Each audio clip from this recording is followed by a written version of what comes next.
I predict that this asymmetry is going to get worse and it will make society more hierarchical. So I believe that there is something coming called the digital caste system, the digital caste system.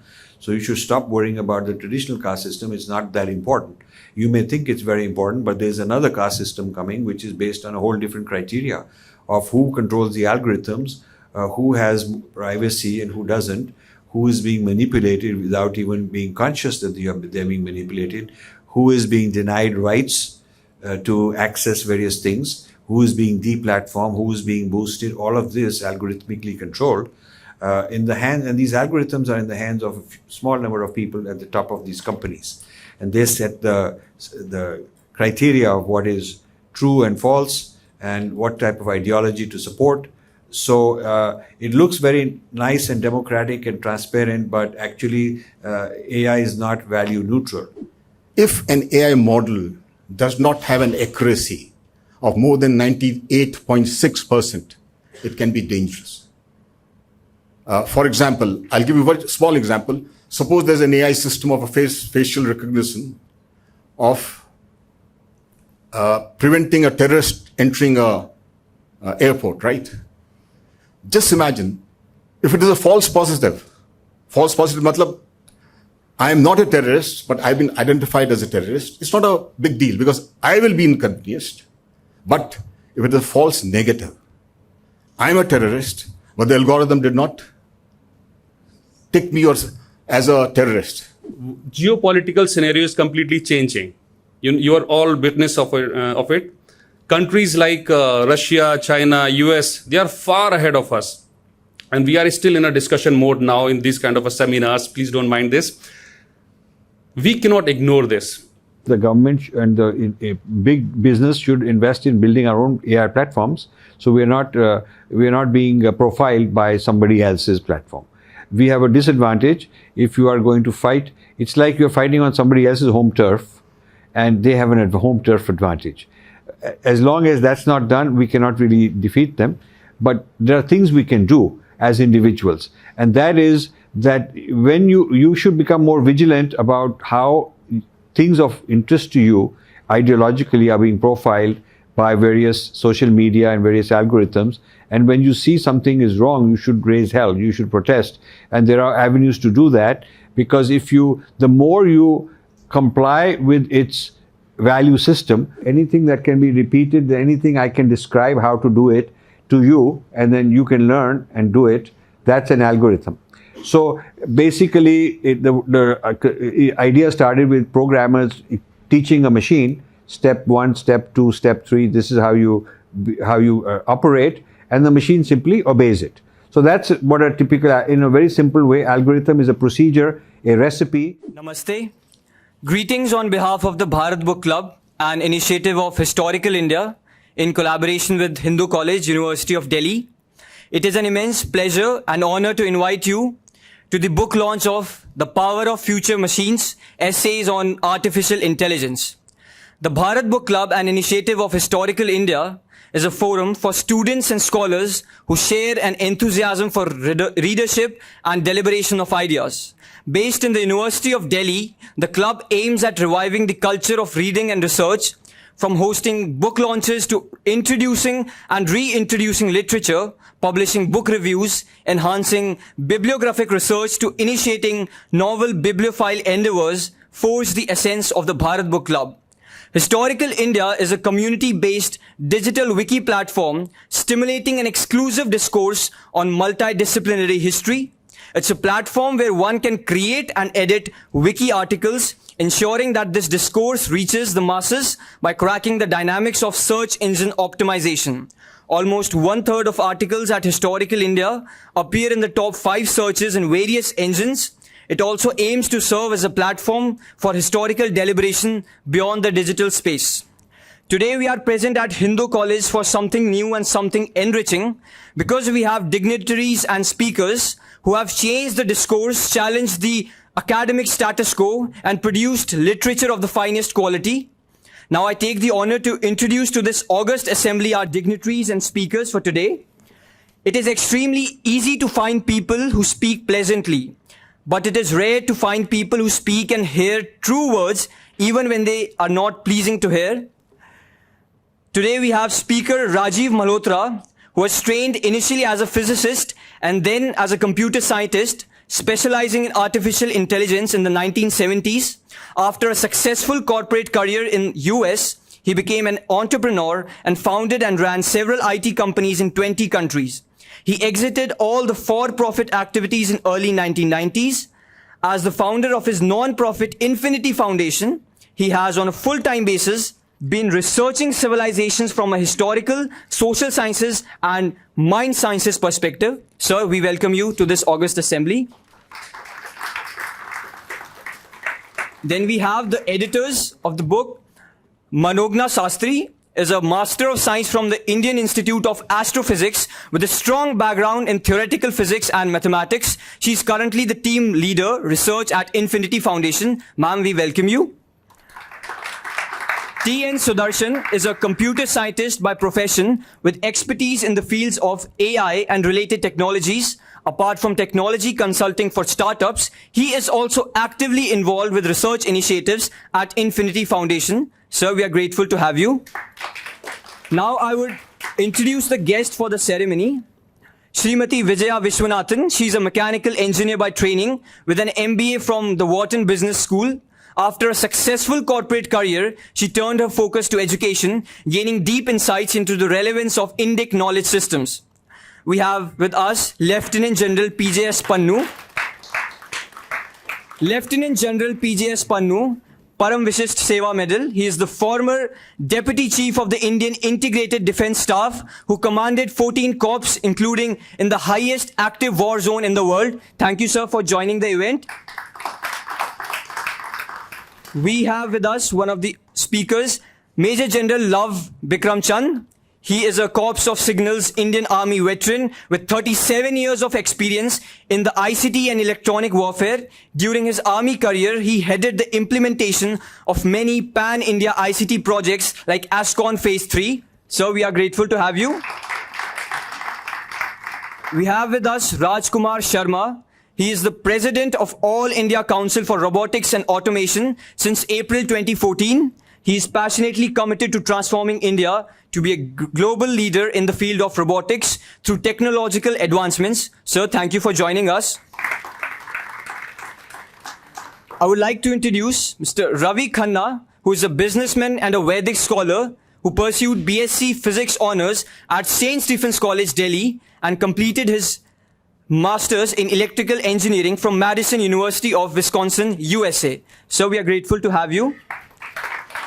I will now introduce Ishwara Bhatt, who is an entrepreneur and consultant in artificial intelligence. He is a co-founder of Manomaya AI Systems, which is into behavioral AI products and services. Thank you, sir, for joining us. Subodhdeep Mukhopadhyay is a civilization studies researcher whose writings on culture, economics and philosophy have appeared in newspapers, magazines and academic journals. Thank you for joining us. Lastly, we have Divya Reddy, who is an engineer and a postgraduate in management who joined Infinity Foundation India as a researcher and host of the Youth Ask series. At IFI, she is actively involved in consolidating the youth to carry forward the vision and mission of the organization. Thank you for joining us, ma'am.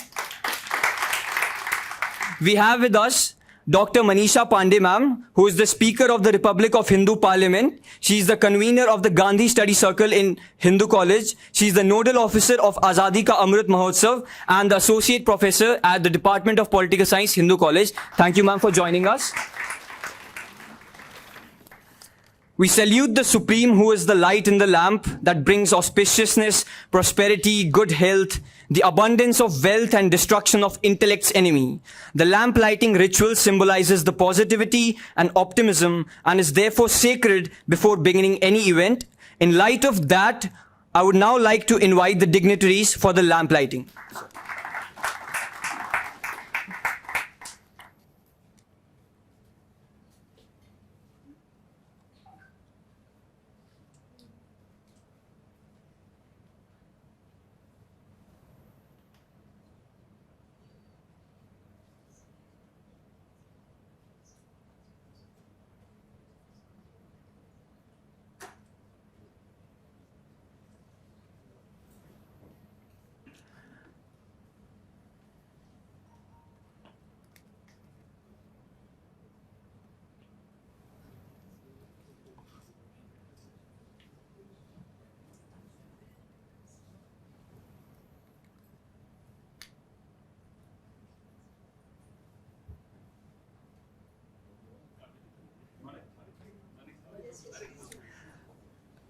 along with all the dignitaries, it is our honor to host Colonel Manik Anand from Ministry of Defence and Mr. Rakesh Malhotra. Kindly give a round of applause for the dignitaries.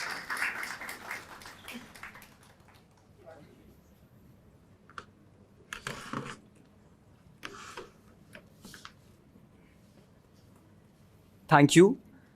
Now I would like to invite one of the editors of the book, Manogna Sastry ma'am, to come on the stage and give the welcome remarks. Namaste, everyone. Thank you so much for joining us this afternoon. I think the inauguration of this book is a very important milestone moment for us at Infinity Foundation.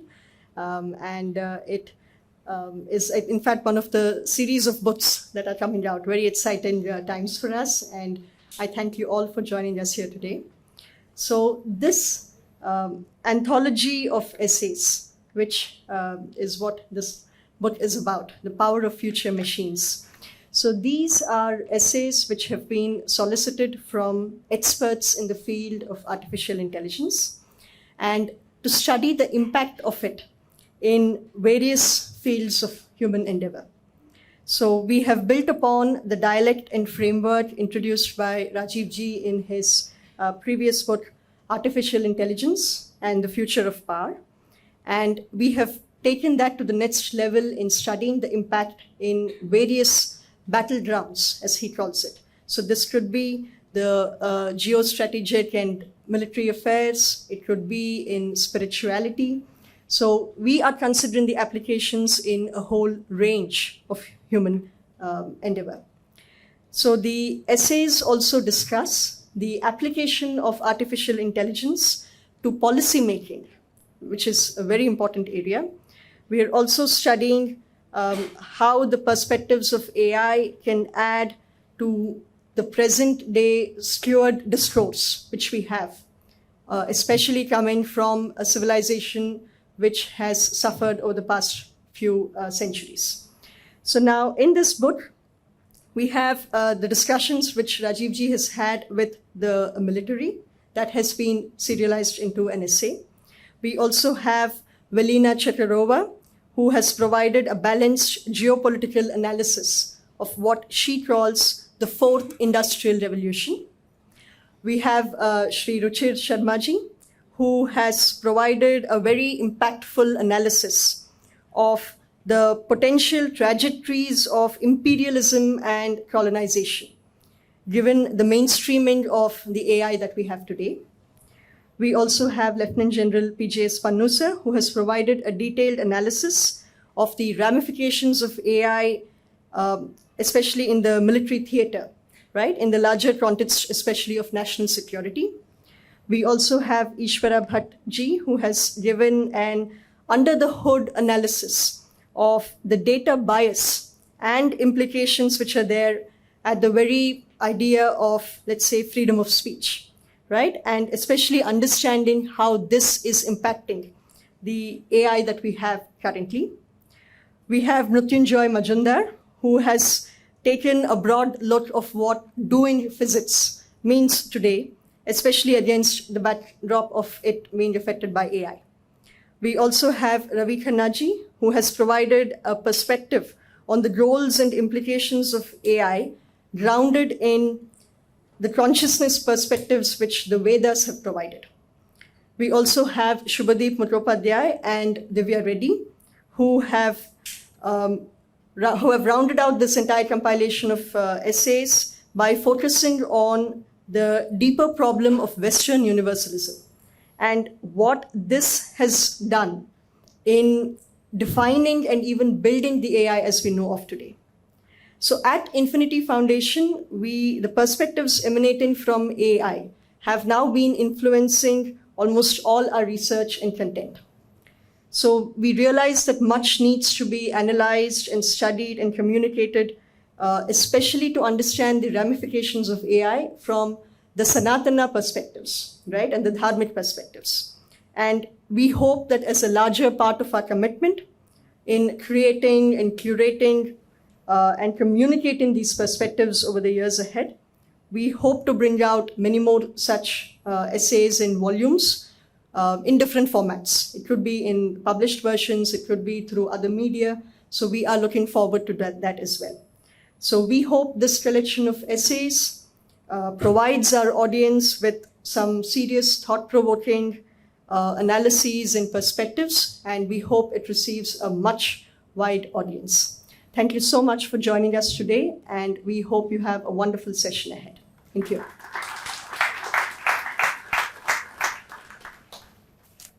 Thank you, ma'am. Now I invite all the speakers for today to come up on the stage and do the book inauguration, the unveiling of the book. I invite Rajiv Malhotra sir on stage, Major General Lav Bikram Chand, Lieutenant General P.J.S. Pannu. I invite Rajkumar Sharma on the stage to do the book inauguration. Thank you.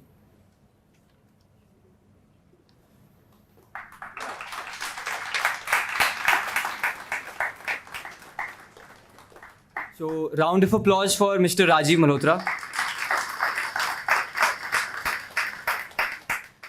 Namaste, and thank you for inviting me. And I want to congratulate all the authors, but especially Manogna Sastry for spearheading this, not only as scholars and researchers in this book, but also project managing. And it's one of the most difficult things to do, more difficult than writing your own book, where you have the whole book, is to manage other authors. And the more authors, the more difficult it is. So I know how complicated it is. You know, you have to have a quality control. You keep sending it back for corrections and feedback. And some people are very quick and some take a very long time. So this is why it takes so many years to achieve perfection. And I'm very proud of the work that the two of them have produced. I went to your rival college across the street. I was in St. Stephen's College until 1971. And then I went to the US. From physics, when I went to computer science, my field was artificial intelligence. But you know, in those days, AI, we never thought AI would really happen in this big way like today. This was considered fiction, what is now happening. In those days, we were thinking of playing chess, teaching computers to play chess. It was very difficult to beat even an average human. And now, of course, the best humans can't beat the computer. And then we were very interested in things like handwriting analysis. So even the letter A, it's so difficult to figure out. You know, so many people write in different ways, and you do a bitmap and try to figure out what's the algorithm, how do you tell, how do you recognize. Very difficult, we've thought. All these things have been cracked, and I've been following the journey of AI technologically and also in terms of the applications.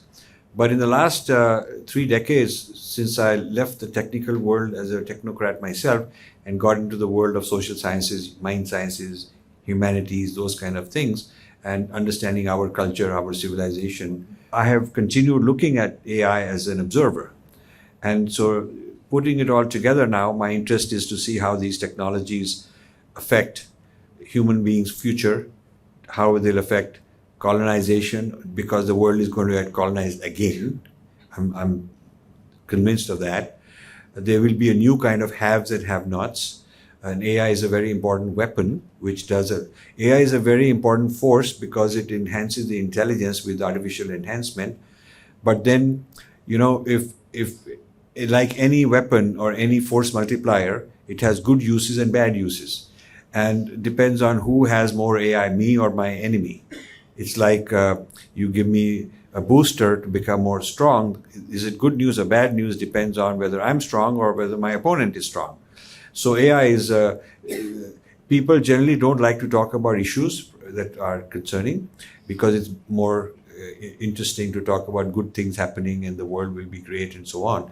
But I predict that this asymmetry is going to get worse and it will make society more hierarchical So I believe that there is something coming called the digital caste system, the digital caste system. So you should stop worrying about the traditional caste system. It's not that important.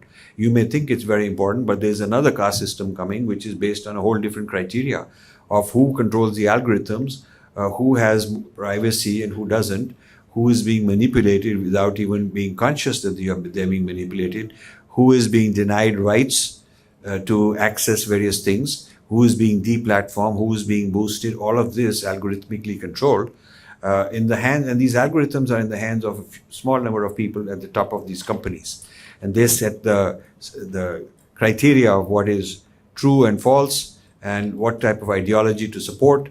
So it looks very nice and democratic and transparent, but actually AI is not value neutral. AI has a lot of, the machines are trained the way you train human beings. You can train a child in one kind of schooling system or another kind, and depending on the pedagogy and ideology, the child will learn to have a certain bias. And if humans have bias based on the way they're educated, then naturally machine learning also has similar issues with it. So these are some of the controversies I want to talk, because they're not easy to talk about and most people don't want to deal with them. I'm also looking at the asymmetry from the point of view of military, because this is going to define the new haves and have-nots militarily. Remember that Babur came to India with cannons, and that was decisive. That's what allowed the Mughals to set up their empire. And the Portuguese came by sea with cannons on their boats, and that helped them take over the sea trade. So superiority of weapons has been very decisive. The Romans versus the Greeks, the Greeks were a great civilization, but the Romans had superior weapons. So you see, this is where AI weaponry strategic advantage seriously can be very costly. And today we are about 10 years behind China in AI technology. We are trying to catch up, and some of the people very important in catching up are present here. And I'm very glad we are doing that. But we are late. Then you look at allied, things that are not AI per se, but allied with the AI, associated, like quantum computing. Quantum computing will allow you to break all the codes, all the security codes, no matter how 32-bit, 64-bit, whatever, it will be easy like that to break those. And so there is a race between the US, Pentagon, the military and all that, and the Chinese to see who can do it, because even having an advantage for a short window would give them a time window in which they can do a lot of mischief. So these are things our country is just beginning to appreciate. And then there is this whole area of data privacy. India does not have a data privacy law. We have position papers, we have proposals, we have discussions, we do not have an actual law. So today, data is being siphoned off the country. Not only it has commercial value, and we are not participating in the data value of our own country, but this data is usable against us, because the data allows people to figure out things about us and that tell them how to compromise us. So these algorithms are, becoming so sophisticated that people who are outside the field don't want to believe all this until they see it. So now the latest surprise is this ChatGPT. And if you look at ChatGPT, it is biased. It is biased. There are many examples of it. And then when I talk to the people in OpenAI, because I have a link to get there, they say, well, your culture can also help make it okay, because it is trainable. So if you don't train it, it has a bias against you that's bad. If you do train it, you are doing the free service, training their algorithm, making it smarter and smarter to know you. And the more it knows you, the more it can also manipulate you. So, what do? If you leave it alone, it's no good. If you train it, it may be even worse. What do? Our problem is we don't have our own platforms. That is India's problem. We don't have even operating system. We don't have a language model. The AI needs a language model. We don't have search engines of our own. So if you go looking, we're always dependent. We don't have a social media platforms of our own. So we don't have platforms, but we are very proud that we are renting these platforms or borrowing, buying, licensing, whatever. We're using other people's platforms. And of course, they're very happy that we are becoming clients on their platforms, becoming more dependent on them. So the person who owns the platform has more power than the person who's using it. We may be very proud we've got the largest number of WhatsApp users or whatever, we come up with all these statistics, and maybe we have the second or third largest number of Gmail users. But what you don't realize is that there is a compromise of our data, the data privacy and the dependence on these things. And with one click, it can all change. All of this can change. And I hear naive answers from the government that, we have privacy laws because we want the servers to be based in India, as if the physical location of a server makes any difference. Physical location, when you put your data in the cloud, it doesn't matter where it's physically located. The point is who has access to it. And whether it's here or somewhere else doesn't matter. Most of these servers are mirrored. They have mirrored. Amazon has servers here, but they're mirrored in 2-3 places, copies. And we don't know how to read the server. They know how to read the server because it's encrypted. And even if you decrypt it, even if you break the encryption code, the point is that the formatting and how to make sense out of this, we don't know. Only the people who've created it know. So, but if you ask them that something called explainable AI, which means that the public has a right to understand how your AI works. If your AI has my profile and my data, the argument is I should have a right to know how it's working, how it's making decisions. How does the algorithm make any kind of judgment on me? I have a right to know. And that they will never share. They'll never share. So we are not even demanding, our country is not even demanding the right kind of things in terms of securing our rights. So we are negotiating for things that are non-issues. They're a joke, to ask for, put your servers here and it'll be fine. It makes no difference. So I think these are some of the reasons I wrote my own AI book. But to take it further, we need lots of people joining. And I'm glad I have some brilliant people here who've taken this discussion, the issue of AI much further. And we'll continue with this. We'll continue doing more work and use our forum, our platform to influence the decision makers in terms of, a sense of responsibility. When my book was coming out, this was 2021 or something, 21, in the summer, that is when, just before the book came out, that is when it was celebrated in India that Jio got the biggest investment of $10 billion from Google and so many $1 billion from Facebook, and we were very happy about it. And I wrote criticizing. I said that actually these tech giants have kind of infiltrated India, used Jio as a listening device. Now they're all over, legitimately. Financial transactions are allowed through these platforms and these guys are listening. I mean, so yes, we need the FDI, we need the money, and therefore the company that brings in funding is a hero. But the fact is that in exchange for getting the funding, we've given them access to a huge market and a huge amount of data that they can take. Of course, they'll say we have our servers in India, but that, as I explained, makes no difference. So the issues are very large and very complex. Not something I can sort of cover in the 10 minutes or 15 minutes allocated to me. So I will just conclude by saying that I'm extremely happy, proud that we have this wonderful team of scholars. I'll sit and listen to them, and then maybe during Q&A we can get more active. And I'm so happy to see a large number of students take interest in this, because your future, whether you are in AI or not, whether you are in computer science or not, whether you are in technology or not, your future is going to be influenced by this. You should know what it's all about. You should reflect on it. You should philosophize on it. You should be informed enough to take a position and argue and debate. And that's why I'm so happy to see so many. Thank you very much. Thank you, sir, for your address. More will be heard from sir in the question and answer session. Now I invite Lieutenant General P.J.S. Pannu for his address. Jai Hind, ladies and gentlemen, boys and girls. Thank you, Rajiv ji. Thank you, Manogna, for putting this book together.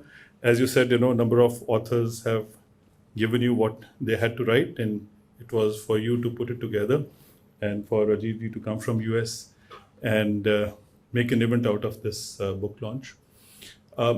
Artificial intelligence has been spoken about enough, but what is here for me to say is that in this book, when I was asked what would you want to do in this artificial intelligence future, how it is going to impact, so I thought, I will write about the national security. National security is often misunderstood as the security of the borders, the physical security of the borders, where the military or the border guarding forces are actually sitting physically and defending the nation from any ills, physical or otherwise, which will come across and disrupt the proceedings in the nation, and nation cannot peacefully progress. But when you start talking about artificial intelligence, then you know that there is actually no frontier. Every individual is a frontier.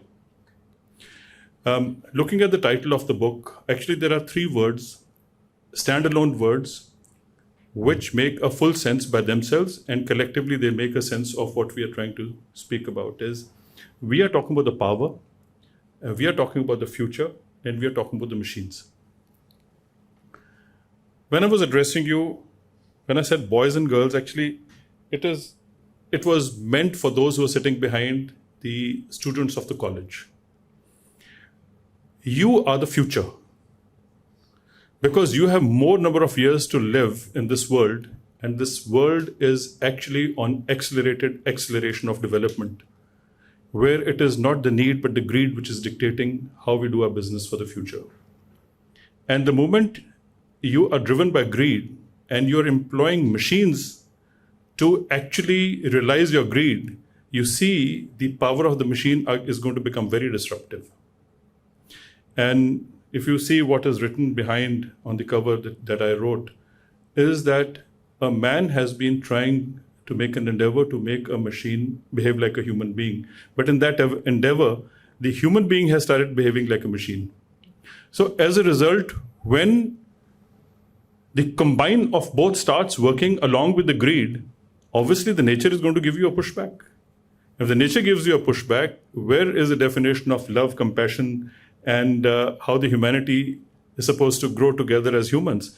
So what Mr. Rajiv Malhotra has been talking about is that if you have nots, if you have not been able to adapt yourself, you're actually going to be at the receiving end of what the technology, and those who have adapted or adopted the technology, we are going to be at the receiving end of that. And that is going to reduce us to the labor colony of the world. And that is have-nots, which in any case, if you keep doing analog conventional methods, you will become a have-not. It means that you worked very hard, you did everything, but you did not understand the power of the machine, and you did not go along with the power of the machine, and you did not empower yourself with the machine. So you became, on the receiving end, the ones who are going to be left back to contribute to being the labor of the world. This is a problem, and I think when you talk about the national security is nothing but not only the borders. I mean, we have 22,500 kilometers of land and sea frontier. We got to make sure that our systems which are actually guarding us on the land borders and sea frontier are also smart. It means starting from there, it also talks about the gateways to India as far as digital inroads are concerned. Whatever networks are operating, we have to make sure that even that is considered to be a frontier, because from outside, something will come, not only from the terrestrial, but also from the non-terrestrial communication means. Olden days, and my regiment, I'm from the Maratha Light Infantry, and I have a regimental center, the Maratha Center, which actually in a battle won the maximum gallantry awards in one battle, that is Battle of Sharkat. The symbol of Sharkat is the body of the lion and head of a human. The body of a lion and head of a human. And what it actually reflects is that the the combination of a man and the machine, man and the animal, man and the beast cannot be subjugated. Now, a rider on a horseback has a similar analogy. Why did we have in the olden days the warriors on horsebacks and elephants and camelbacks? Because they are the ones who gave the power of the beast, and it was the head of the human which actually make them do whatever they wanted. So where was the synergy? If you're not a good rider, you're going to be thrown off by the horse. But if there is a perfect rider, that is the example of perfect synergy, because both don't speak the same language. Yet the synergy in the battlefield is perfect. They will go to the target in precision, hit the target where you want to actually have a sword fighting or have a pierce, spear going into and pierce somebody's head. You have to go a precision way. So you would have seen on a horseback, when you have the tent pegging and all that, what kind of a precision is there between a horse rider and the warrior. This is the kind of precision which is going to be required between a man and a machine. So it's going to be the combine of a man and machine cannot be subjugated. But here there's a qualification to it. If the man has not understood the machine and has not mastered the machine is going to throw that man off his back. And if the machine is not good enough, powerful enough, so man can do whatever, the machine of your adversary is going to defeat your machine, and ultimately you will also perish. So in the whole realm of understanding, what is important is that we are going through a motion of decision making. Ultimately, it is the cognitive power. The physical capturing of a soldier or a commander is not more important, but it is how you capture the mind of the commander, how you capture the mind of people is more important. It means that if you're going to be under an influence, if you're going to be through whatever means, deep fakes or rumors or whatever, if you're convinced something which doesn't exist exists, then that is where you're gone. It means if your minds are turned around by the machines, and that is exactly what the smart machine is doing all the time, you are all the time being programmed by somebody or the other through advertisements, through programs, through communication. Whoever is throwing information there, you are actually imbibing that information and your minds are being programmed. That is the problem. And if you're going to be programmed in a particular way as your adversary wants you to be programmed, then you're going to be a decision maker. So in the battlefield, what is important is UDA. Observe, orient, decide, and act. What is being thrown to you every day, you're observing. What you make out of it and then try to figure out what it is orientation. And now you decide in all that the market is going up and down, the businesses are going up and down, the economy is going up and down, where should I go? It means you have to decide.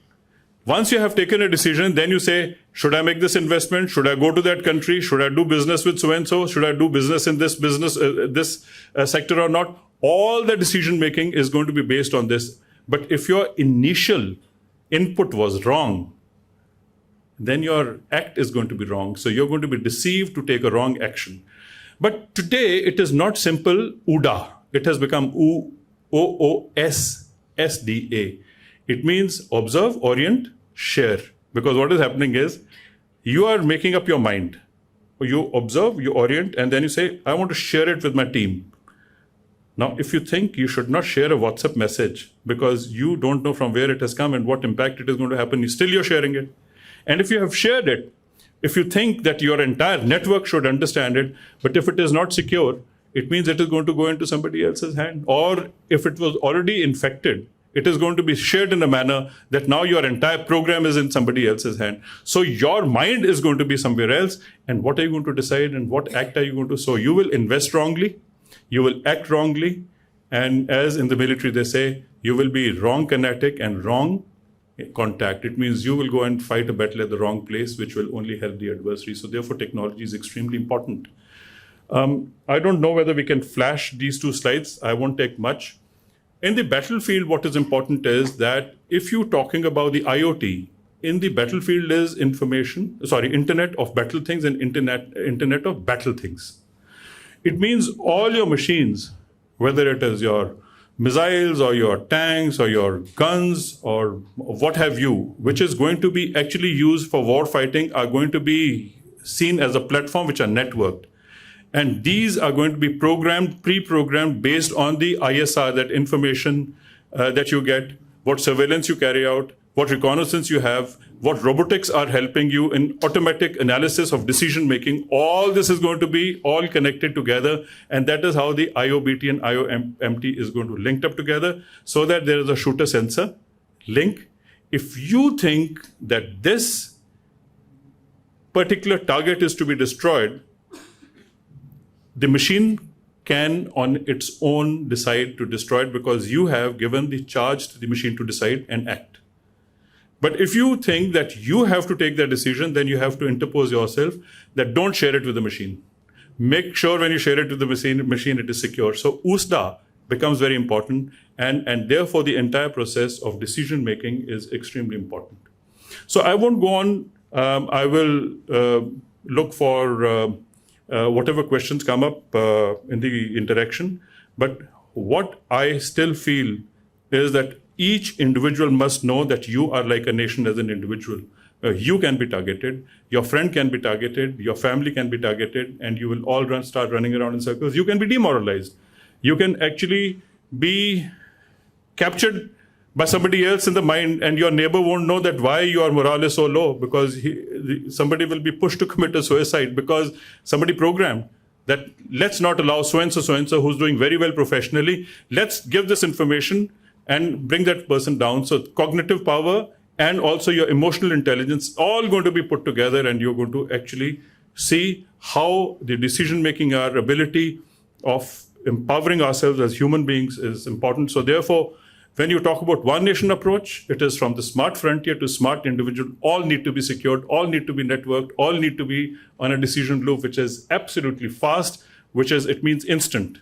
You can't keep waiting for information to reach to you. The information in the ICT network has to be so good, and it has to be owned by Indian systems. You have to have indigenous technology to fight individual battles. You have to have indigenous technology to do Indian business. If you don't have indigenous solutions, well, then we don't know. We can't trust. The supply chain cannot be trusted. There will be infection in the system. And that is precisely what we need to do. So the other day, Colonel Manikanand is here. He was actually sitting in Bangalore on seeing how the drone warfare is going to be fought for the future. Drone warfare is a true example of what artificial intelligence can do in the battlefield from the tactical to the strategic level. And that is extremely important for us to understand, that we have smartphones in our pockets. That smartphone is the only input which is required. 10 figures, you just type it out, press, and the person who's owning that smartphone is going to be destroyed. Because a drone can come, a missile can come, a sniper can come, or a drone carrying a sniper can come and shoot you off, because we never part with a mobile. Now today I have parted, it's lying next to Mr. Malhotra, so only for a little while, but normally when you are having a mobile in your pocket, at night also you sleep here. So invariably you will know that you target the mobile, you would have targeted the individual. Thank you very much. We can talk about it later. Thank you.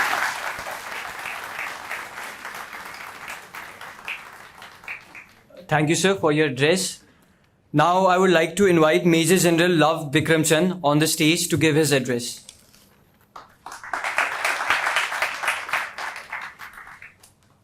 Good evening, friends. It's a pleasure to be here. Little anecdote, way back in 1977, I was in the merit list to join Hindu College for physics honors, and then I got cleared in the National Defense Academy, Khanna, and that's where I went. Okay, it's an honor to be here, and I also have the same. He's the same fate, right? Okay, we heard so much of this AI, so I said, let me just put it a little differently. Let me take a little different this thing, and what motivated me to do differently was because when I read your book, it was very enlightening, yet very scary. It actually puts a fear in you. It can actually, AI, if not used responsibly, can be devastating to an individual, to a nation, to a community, to anybody, right? So I'm basing my talk on responsible use of AI. And before I go there, let me just give you another instance. When I was pursuing my PG in AI for leaders with Austin University, I asked my professor, because you have an introduction, he said, why are you doing this course? I said, look, I want to use AI for the efficiently doing the military work. He kept quiet for a moment and he said, it is debatable and ethical. So I said, fine, the chapter closed. But if you're going to be like an ostrich, bury your head in the sand that it is not ethical, so I will not do it, then you're not being responsible, right? We will lag behind. Okay, now today actually AI has entered everybody's life. All of us watch Netflix, right? You watch a movie, there's a thumbs up, there's a thumbs down, there's a double thumbs up. What is that? That's the recommender system. If you put a thumbs up or a double thumbs up, it links up to somebody else, links up to your friends in the WhatsApp group, and it comes up, okay, fine, so-and-so, Lav Chand has got liking for Tom Cruise. It'll start throwing out all Tom Cruise movies for you and your friends. I mean, that is the power which is actually a reality. Why go that far? Today, all your mobile phones that you are carrying, the processors are powerful enough to have run AI at the edges. Okay. I will not go into the other usage because you're all so learned and can do that. So now what I'll do is, recently, the San Francisco police, San Francisco passed a law, I think that was sometime in mid-Jan or something, that killer bots can be used by the police. It's again a very scary thing. We'll leave that there. Now let me come back to the responsible AI. Before that, let me just say, why did AI become so possible now? I still remember when I was in 1991, having done my MTech, and I was in a mainframe computer center. The computers were the size of a four-bedroom flat with kilocycles of speeds and 4 kilohertz of RAM, or 4 kilobits of RAM. I mean, that is there. Now look where you got. You are having terabytes. So just because you got processing power, you got storage, and you got good communications, that AI has become possible. With this, let me just give you an insight into how AI will work. Very simple for the audience there. Look, today, data is power. Why? Any data which is captured, any click on a mouse, any click that you make is captured. This data on some certain algorithms work. After this algorithm, the machine will learn. After it learns, it will give out the results, whether a prediction or a clustering or whatever you have got, right? So it's so simple. To make it simpler, what scares me a responsibility is, any of you who are sitting here, you don't have to be an MTech or a computer science. A 1-week course on fundamentals of AI, you can go to a free download of Azure ML of Microsoft. You'll get all the algorithms which are there. All you know to do is just pick up the boxes, pick up a data, pick up a box of algorithms, do it, and get the results, right? Why do I say this, Kerry? If an AI model does not have an accuracy of more than 98.6%, it can be dangerous. For example, I'll give you a very small example. Suppose there's an AI system of a facial recognition of preventing a terrorist entering a airport, right? Just imagine if it is a false positive. False positive, matlab, I am not a terrorist, but I've been identified as a terrorist. It's not a big deal because I will be inconvenienced. But if it is a false negative, I'm a terrorist, but the algorithm did not take me as a terrorist. Just see that. Okay. So with this comes the responsibility. Everybody is now doing it. Just recently, on 16th of February, in Hague, there was a first global summit on responsible AI for military, 2023, and they called it as the Re-Aim 23. Okay. There were 60 signatories. Russia was not invited. Israel did not sign it. I don't think India is also, as the last report, has not signed it. Why am I addressing this? Any action plan which has been laid out in the absence of these three, how much acceptability it will have is a big question mark. You know, one would wonder in the Antarctica, why did India way back in, I think, early 90s launch and set up their North base? Because there, the moment you have set up a base, you have staked claim to the Antarctic, right? In the absence of, so that is where. Now, let me just come to this about the reality, right? While I'm saying that the computing power is enhancing, what is the reality today? What is the state today? The narrow AI, which is machine learning, has been almost 100% achieved. There are very good algorithms available open source or otherwise, or payment. The next level is on general AI, which I also call it as machine intelligence. That means the machine has now become a little more intelligent. There's about 30 to 40%. The third is, which I call as a super AI or something like that, where the machine becomes conscious. It starts thinking, it has emotions, it can, it's conscious, everything. That is still, we are making inroads, and I don't think, as per the reports and what is there, is not going to happen before the 2050 or 60, or maybe even 2070, right? But the first two itself are dangerous. The inroads into the third, again, is a caution. Okay, so in the Hague meeting, just coming back to that, what they said was, the human rights, okay, I just told you who all signed. The human rights experts said, they expressed the concern that the action plan did not address the use of AI, that is AI drones, slaughter bots, and such like military systems. No, there's no human in the loop, which would escalate the conflict to higher levels and even lead to a tactical launch of a tactical nuclear weapon. It's dangerous. This is what they say. The signatories gave commitment to abide by the international legal obligations, war obligations. So I asked myself a question: where are these international legal obligations listed? Is it left at everybody's whims and fancies? Then it also said, USA and China.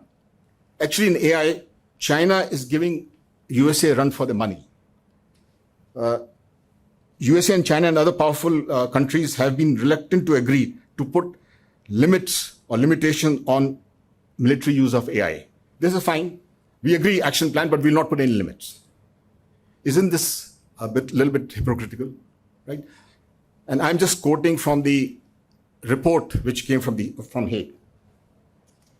Okay. And then China went a step further, and they said military use of AI must be governed by United Nations. Okay, fine. So you'll open up one more technical aspect like the UTI-T and UTIR in Geneva, whatever. Okay, based on this, USA listed 17-point agendas which were in agreement with what I said above. You can read it. Again, in my mind, it's an hogwash. Okay, so what have I concluded from this? Military use of AI is universally acceptable. Humanitarian issues are secondary. No one wants to lose the advantage of early start.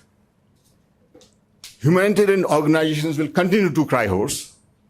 It'll be a good opportunity for the celebrities and so like to project and get popularity. And on one hand, they agree to abide by the international laws, but at the same breath, they want to put no limit on military use of AI.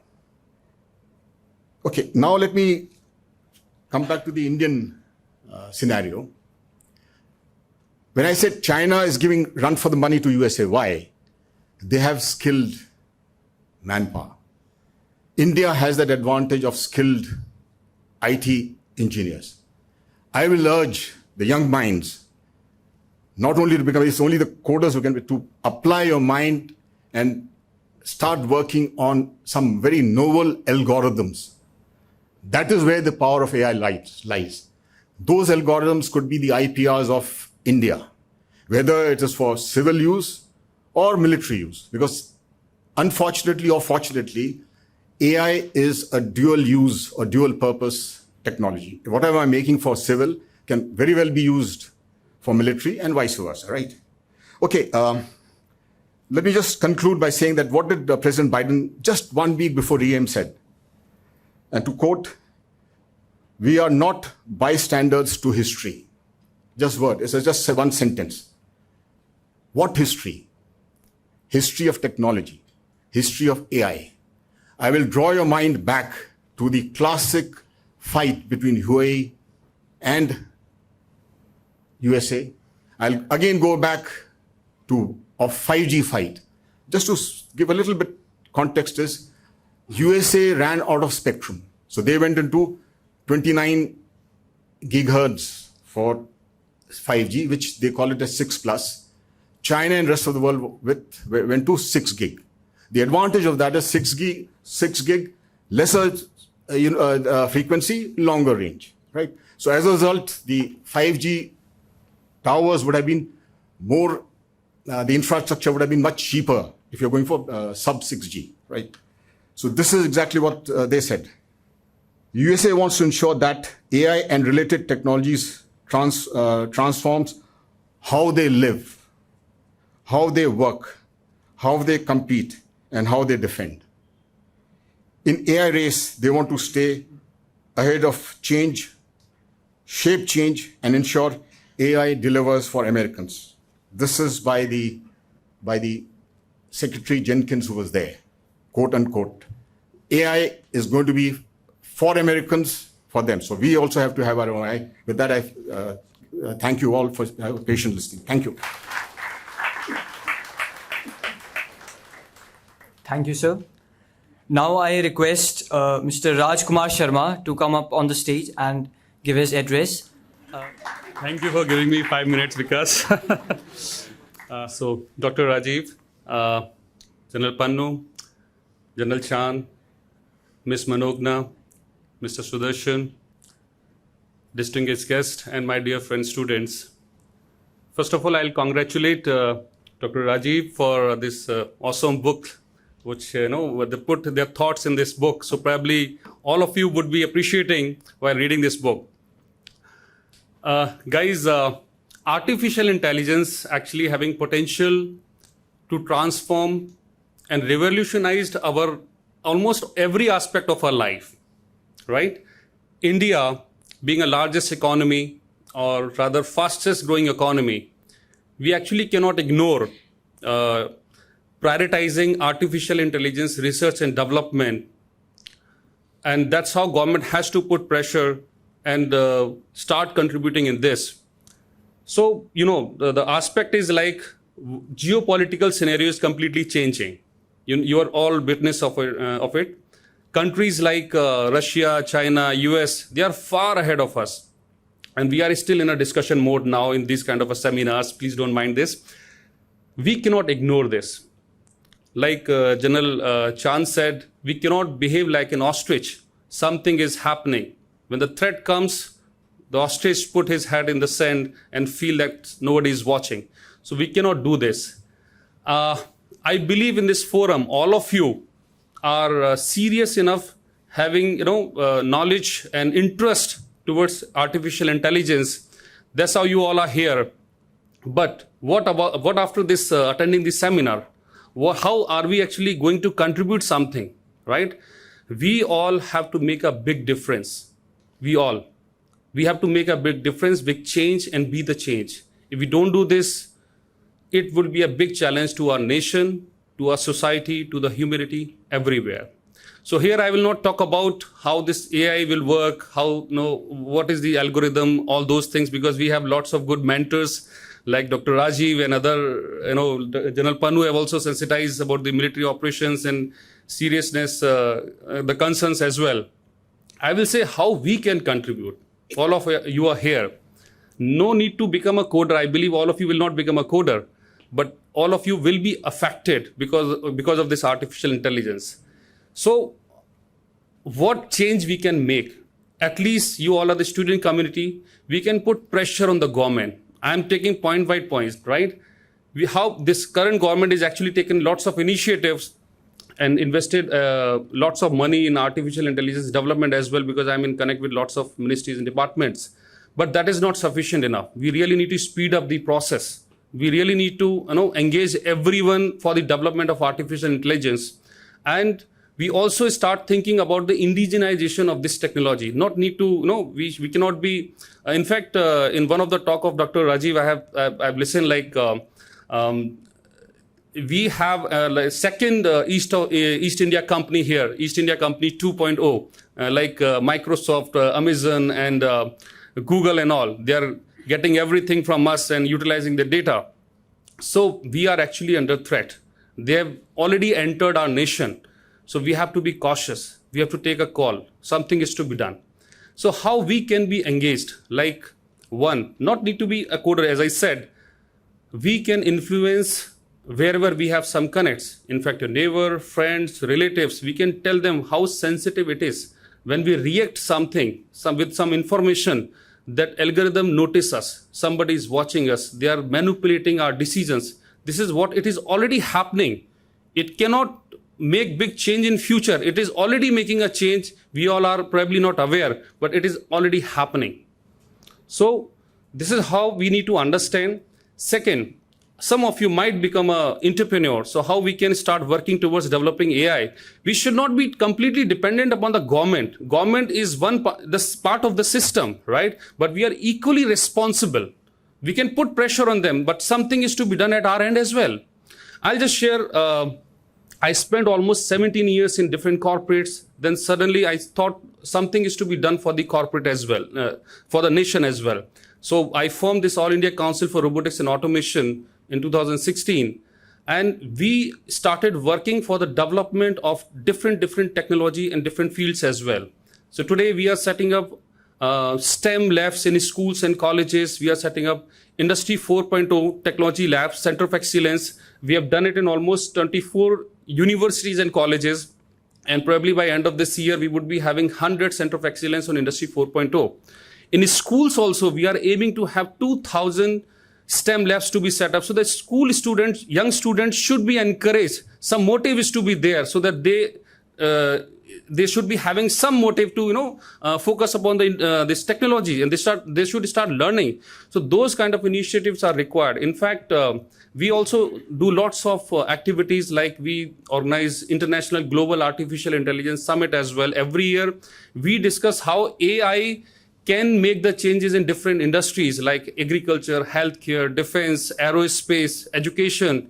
So in fact, we have formed steering committee as well in defense. General Pannu is chairing that committee, right? And we have also formed recently one industry association, National Association of Drone Developers and Space Organization. And General Chand and General Pannu is also the part of that.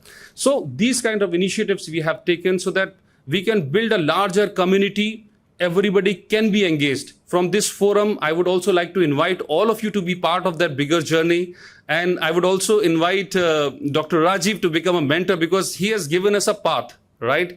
General Pannu have shared the experience, what is needed, but we all have to do something. That is the most important factor. Something is to be addressed. So this is all, I think, 5 minutes I have covered. Thank you very much, Shahid. Now the last speaker for the day. I invite Mr. Ravi Khanna to come up on the stage and deliver his address. Good evening, everybody. So I have 2 pages. I'll try and cover them in 5 minutes. So I must first thank Rajiv and his co-editors, Manogna and Sudarshan, and Sanjana, who is not here, who have painstakingly put together this book. My gratitude also to the eminent scholars on the dais and in the audience, and especially to all the students who have taken their time out to grace this launch. Thank you very much. especially also to my wife and daughter, without whose support I could not have put in the long hours unhindered on my table, as one revision followed another, with the specter of the COVID looming around us. Ladies and gentlemen, my article is number 8 in the current book and entitled Vedic Wisdom and Artificial Intelligence. My take is on the spiritual side. So I'm trying to take you deep dive into the Vedas and some, analogies and metaphors from there. When I read Rajiv's first AI book, I immediately resonated with a diagram in its introduction. This diagram, namely figure 2 on the top, links quantum mechanics and Vedanta with the thread of primacy of consciousness. It will be especially appealing to students of mathematics and science, what I'm going to talk about. And interestingly, this has been the driving force for almost 3 decades of my personal study and lecturing on a marginally larger platform of Vedas and science. In fact, my interest in this was kindled way back in 1978 when I received a book written by Fritz of Capra, an Austrian-American physicist, titled The Tao of Physics, from my solid-state physics professor at the University of Wisconsin in the US. This book reignited the East meets West connection in metaphysics and Eastern philosophy. This book then triggered hundreds of other authors, both from the domains of science and psychology, into writing books on the connection between the quantum and the consciousness. So it links, later on I'll show how artificial intelligence, as was mentioned, is heading towards trying to take a leap into machine consciousness. And I'll show that that subject is very difficult. Okay. But yet, let's see. At the beginning of chapter 3 of this book called The Parallels, Capra compares mathematical formulae for quantum mechanics and relativity on the one side, with various Vedic shlokas on the other, and says that these two systems of complex knowledge may seem absolutely different and separated in time by many, many millennia. However, they are different manifestations of the same ultimate reality. So it is the same reality, it's the same energy system which we are all part of in higher dimensions, but there are different ways of speaking about it. So he compared the Vedas and those intonations and said this is the same intensity as what we are doing now in maths and science. This motivated me on a journey of intense self-study, and also later under the guidance of Dr. Kapil Kapoor from JNU. This search continues even today, along with practice and dialogues within the ambit of a Buddhist organization. So very quickly I realized that it's not study, it's just not theoretical, you have to put things into action, okay? And that is what I'm going to guide you towards in finding some algorithms. Coming back to Rajiv's diagram, in its lower half, he talks about the artificial intelligence and how it is based on algorithms for its programming. Ultimately, these algorithms need to be written by young people like you, and thus they germinate from the human mind. We can already see the large number of AI apps that are mushrooming all around us. Rajiv says, I quote in his book, "This worldview or human consciousness is being undermined by the powerful trajectory of the AI revolution. Figure 2 illustrates my intellectual journey centered on physics and Vedanta, and my algorithm-based career. The middle is where they intersect, or rather clash. My struggle to reconcile this conflict is at the core of this creative churning and tension in this, the first AI book," unquote. So this was his thesis, wait a minute, there's a lot of this work happening in AI intelligence, but everything is going to, sort of have a clash with the knowledge side. And my take was that no, this is not, but I beg to differ. Coming back, for I feel that thus Rajiv has taken the view that artificial intelligence and its rapidly proliferating applications are on a collision course, as he further says, I quote, "The digital industry empowering self-learning systems is proceeding in a direction opposite to that of conscious movements. This is the real clash of civilizations underway, the battle between the algorithm and being," unquote. But I beg to differ, for I feel that this is my take in this article, that the artificial intelligence algorithms need not clash. But instead, we need to look for grounds of collaboration between the ancient Vedic wisdom and the present rapidly growing AI knowledge. Thus, finding progressive ways and metaphors to counter the negative aspect of artificial intelligence at all levels. This is where you people come in, where your energy comes in, where you have to find with equal force positive applications for AI. Touch every part, every soul, and empower every individual. That is the capacity of AI. You can take analytics to any level. So I say that in some manner, this era is akin to the time of the mythical Sagar Manthan, or the churning of the primeval ocean from our Purans, when the positive conscious forces in the form of the Devas took on the devilish negative forces head on.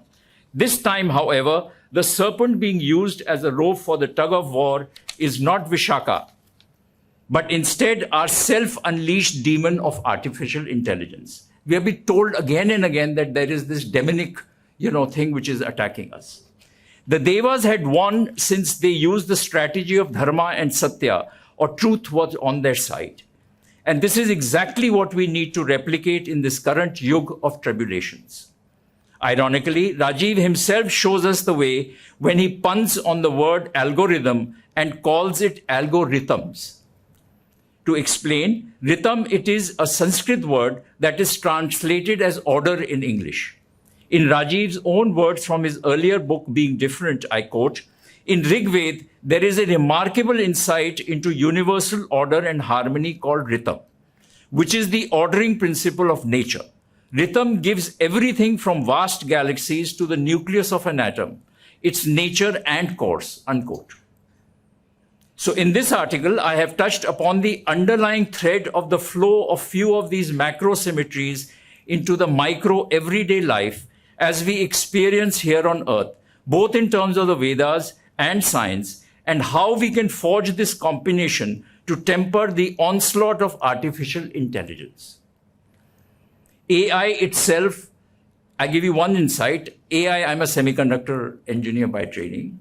AI itself is based on silicon, an element that has the same symmetry in its outer electron shell as carbon. But silicon is bigger in size. The element carbon on which all life here on Earth is based, being smaller, can form continuous chains of covalent compounds, as all the students of chemistry must be knowing this, knitting the molecules and leading to consciousness and all human intelligence. The silicon atoms, being cumbersome, cannot form chains of molecules. Instead, they can only bond into strong crystalline structures on the same lines as carbon does in diamonds. All semiconductor technology and the artificial intelligence that we are talking about right now is largely based on silicon. However, it needs to be fabricated, and then the microchips are programmed by human minds using code-based algorithms. So silicon itself has a limitation philosophically. It cannot go and become nonlinear in the sense start making its own structures and it all depends on the algorithms. It's carbon from where the rhythm has come from the unknown spiritually, and the only way to harness the unknown that we know at present is the Vedic wisdom. I then touch upon some shlokas from the Vedas and their Upanishads to show the equivalence of mantra and mathematics / science, and the structure of the Sanskrit alphabet as the symmetries within symmetries emerge on the lines of rhythm, flowing in an endless play of chaos and order. The rhythm from the macro universe come through symmetries within symmetries to us. Today we have, algorithms of fractals, for example, which Mandelbrot had come up in the 1980s, which show us that size is not, important anymore. You can transcend size with symmetries. Roger Penrose is working on a conformal cosmology, theory, where he's trying to show that the universe is like the Vedic system of bouncing back again and again. I talk about the theory of large numbers and show how the Shanti part, or the famous peace invocation of the Upanishads, relates to the Cantor's theory of infinities in mathematics. I talk about the idea of Bindu and how it is not a zero-dimensional point, but the vibrant spund of Shiva, throbbing between the limits of complete order and disorder or pralay. Shiva is not a destroyer. Shiva is actually a part of the order and chaos dichotomy. So if order is Vishnu is not just a preserver, it's a flow of order between Vishnu and Shiv. I show that. This leads to the Shakti principle of the Shiv Sutras and how these Shaktis unfold also on the lines of Tripura Rahasya related to the sibilants of the Sanskrit alphabet. If you know the Hindi alphabet, the Sh, Sh, Sa are the three sibilants, which are the Shakti symbols in the Sanskrit alphabet. This Bindu and the three lines are what we all observe on the Shivalingam. So whenever you go to the Shivalingam and you see this Bindu and three lines, it is the spund and these three Shaktis which are being visualized to you. I show these unfolding Shaktis as one example of the algorithm. Sh, Sh, Sa respectively stand for the Shri, Lakshmi, Usha and Saraswati. Shri is that which belongs to countability. It diminishes by giving. This is Lakshmi. If I give it to you, you receive it, it becomes lesser with me. The sunlight, Usha is the Shakti that replenishes itself. The sunlight, the flowing water in the river are all forms of Usha. I go to the river, I take a bucket of water, it immediately replenishes it. I get something, but it's a continuous flow of energy. The Saraswati is that energy which increases by giving. It is this relentless increasing magnitude of Saraswati that leads one to the fourth sibilant. And this is exactly what you all are doing as you are studying. You receive knowledge, but the knowledge does not diminish. It just keeps flowing and goes from one to the other and keeps increasing in its entity. The plant kingdom, I show, this is as an example, the plant kingdom automatically embraces the rhythms of the universe and balances all three levels of Shakti.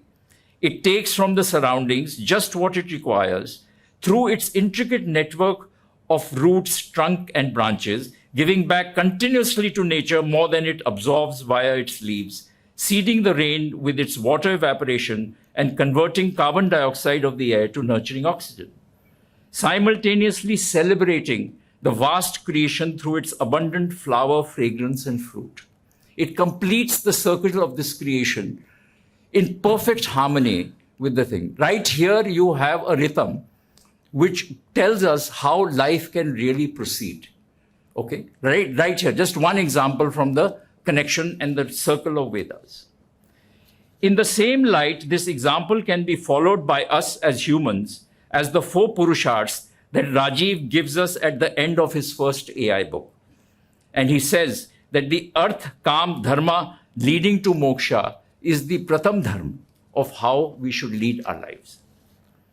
In conclusion, we must control artificial intelligence very sensibly and painstakingly spreading a philosophy of humanism, so that in the words of Rajiv Malhotra, the people who are anchored in Dharma have a more cultivated conscience, a deeper and more vibrant awareness of the consequences of their actions, and they are less likely to be swayed, therefore, by calm earth-based temptations.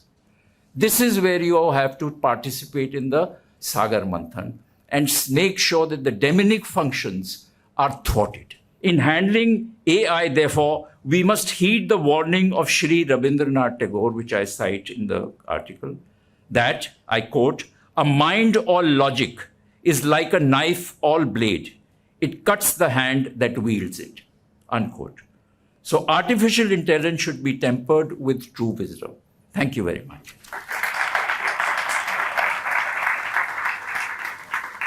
A big thank you to all the speakers for such enlightening and enriching addresses. Now is the time for the question and answer session. So the students who want to ask questions from the panelists can raise their hands and our volunteers will hand them the mics. My name is Ujasvi. I'm a student of Hindu College. I'm in my final year. My question to the panelists is that with the ongoing ideological warfare that has been amplified and strengthened by the politically biased AI, let it be Netflix or Twitter or even ChatGPT, what steps can we take on an individual level as well as a collective level so that the Indic civilization doesn't become one of the have-nots? Because I think simply asking for a responsible and humanistic approach and use of AI is slightly an idealistic view. So my question is, what can we do on both the levels so that the Indic civilization continues to flourish, given the amount of disruption there is in the knowledge of it? Thank you. So question, if I understand correctly, is that there's ideological warfare, which is true. Throughout history, humans have had ideological warfare, but now there's this weapon. So who has this weapon gets the advantage. So what can we do so that we don't lose behind? Well, one idea is the government and the big business should invest in building our own AI platforms. So we are not being profiled by somebody else's platform. We have a disadvantage if you are going to fight. It's like you're fighting on somebody else's home turf, and they have a home turf advantage. As long as that's not done, we cannot really defeat them. But there are things we can do as individuals. And that is that when you should become more vigilant about how things of interest to you ideologically are being profiled by various social media and various algorithms. And when you see something is wrong, you should raise hell, you should protest. And there are avenues to do that, because the more you comply with its value system, the more you strengthen that value system. And the more you disagree, fight back, and there are ways to do that I can discuss later, then the more you kind of bring it down a little bit. So ChatGPT is trainable. You can, if enough people go and say, this is wrong, your idea on this thing is not correct, then it does adjust. So we discussed about how AI can be a tool in human versus human conflicts. But my question is, what are your thoughts on AI turning against humanity as a whole? Is it possible? So this is where what Ravi said comes into the picture. I mentioned in my earlier book that the trajectory of AI, the trajectory of algorithm, is opposing the consciousness evolution movement in Buddhism, in various traditions. There are people trying to raise consciousness not only as individuals but collectively as humanity. And the issue is the outward extroverted focus that AI does takes away from attention span, whereas meditation requires the opposite.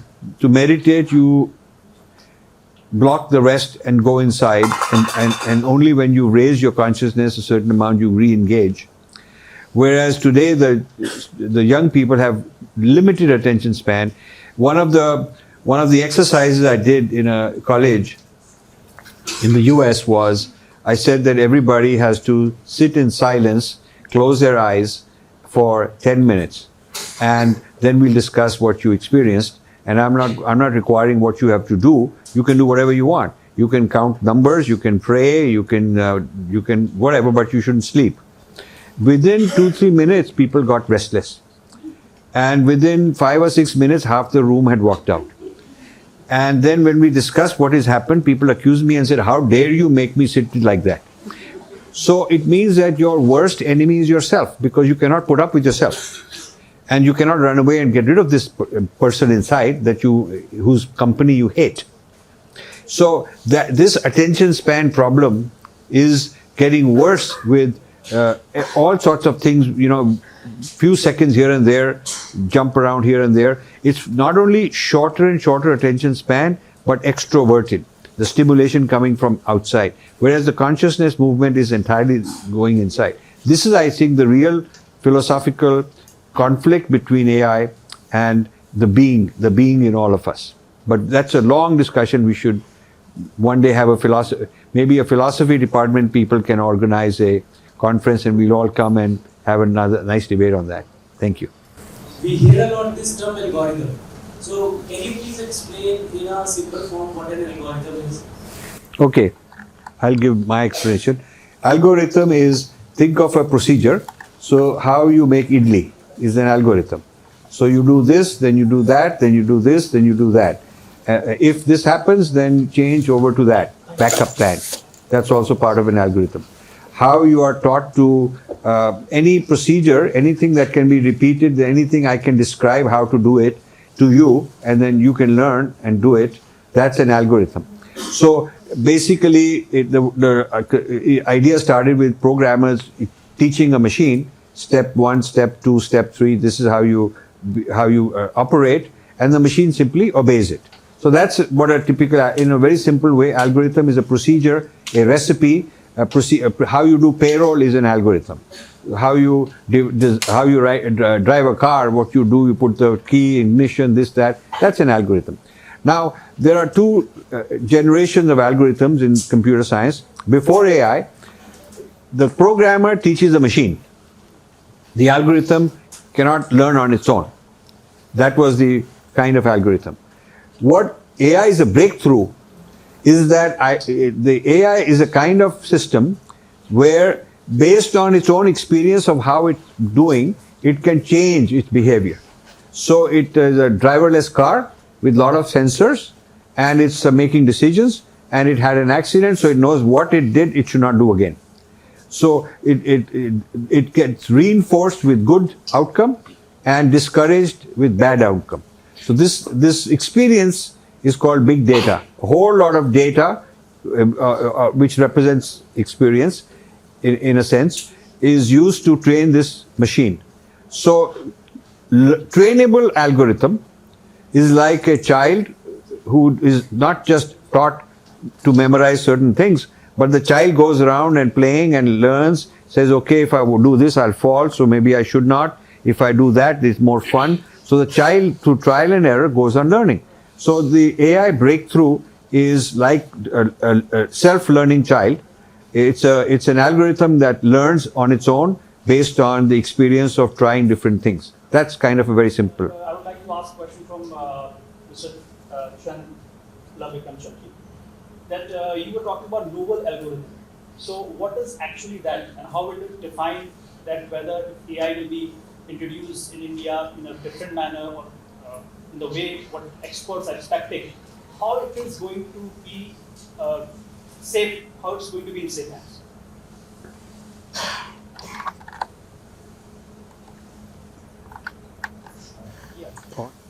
Let me stick my neck out. So just explain an algorithm, right? I'll give an example. In the when you're doing your programming, now I'm talking about an algorithm for bubble sort. Right? You want to sort up or down, right? You will be a programmer. This is prior to the AI coming in. What I'll do is I start from bottom of the stack, keep going up till the time I reach a number which is lower than that. Suppose the bottom number is 100, and I keep going up and up, and I find there's a number which is 99. I stop there, then I start. So that is an algorithm which I program. Okay. So this is not intelligent. It's doing repeatedly the same way. If I want to bring in an element of intelligence into this, I do this. So what he will do is, the machine will keep saying, okay, fine, this is the pattern of data, because after all, the data is interlinked. There's not that the data just comes without linkage or interdependence. So he said, fine, this is the data. He said, fine, what I'll now do is, it is a better way. First time you do it the way I explained. Second time it will go is, okay, fine, I just keep going up, and I say, fine, instead of doing that, let me do half-half. So halfway here and halfway there, or 1 quarter. So here the machine is actually learning how to do it more efficiently in lesser number of iterations. So that is the efficiency of the program. We used to say that, look, n square n. So here it is being much better. So that is how the machine is learning. Okay, so this is a very simple manner about there. Right? Now coming back to, by nature, Indians are ethical, right? And I can say that, and so can J S Pannu. You will hear so many stories of the compassion which is there, right? So by nature, we are well-meaning, tolerant people. Leave it what you hear otherwise. So whenever somebody's got a bent of mind in that way, he was going to be implementing that in this. After all, making the algorithm, who's training the machine, who's doing the AI, right? That is exactly that. That is exactly what I said is responsible AI. AI is very powerful. If I don't use it responsibly, it can be a weapon. It's a double-edged sword. So, I want to ask you a question for General Pannu. So, a Chinese balloon helical of his spine was dropped down by the American force weeks ago. Similar object was spotted in India a year ago. So, how can be a threat for the internal security of our nation? Because it was 3 years ago on India, on particularly Andaman and Nicobar Island, now on the US forces dropped down the balloon. So, how it will threaten for the internal security? Because it is their use of AI in particular. Thank you very much. Your space has to be secure. It means that if an aircraft flies over your space, it can look at you, take pictures, it can direct some missile, or it can collect data to be used later. So constantly, every country is being spied upon, which we call ISR, intelligence, surveillance, and reconnaissance. So what happens is that if there is a element which in any which way is thrown up in the air, actually is intrusion into your sovereignty and territory. But what is specific about the balloon is that your normal aircraft normally climbs up only to about 20 kilometers, to 22 at best, to 25 even if it is super specialist, it's some kind of a rocket force. But it cannot go above that because the atmosphere does not support an aircraft. But a balloon can still go which is near space. So between say 25 kilometers to 100 kilometers is a space which is empty. If you have to throw satellites up, we have the DG from the Setcom Industries Association sitting here, and we have been discussing this, that you need to actually throw your satellite above 100 kilometers, that is the common line. But you cannot fly anything above where it is possible for an aircraft to fly.